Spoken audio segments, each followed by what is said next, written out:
Welcome to our channel. Today we how to install SurveySparrow for feedback, detailed guide step by step clearly. To begin, navigate to the SurveySparrow website. Once on the home page, locate the Sign Up button in the top right corner. Click on the Sign Up button to initiate the registration process. Fill in the required information, including your name, email address, and a secure password. After entering your details, click on Create Account to proceed. You will receive a confirmation email to verify your account. Check your email inbox for a message from SurveySparrow. Open the email and click on the verification link provided. Once your account is verified, return to the SurveySparrow website. Log in using your email and the password you created. After logging in, you will be taken to the SurveySparrow dashboard. To create your first survey, click on the Create Survey button.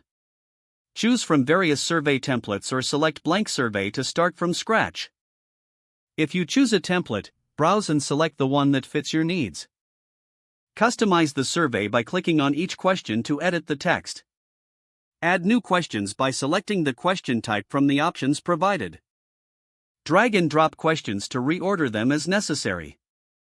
Once you are satisfied with your survey, click on the Preview button to review it. After reviewing, click on the Next button to move to the distribution settings. Select how you would like to send out your survey, such as via email or web link.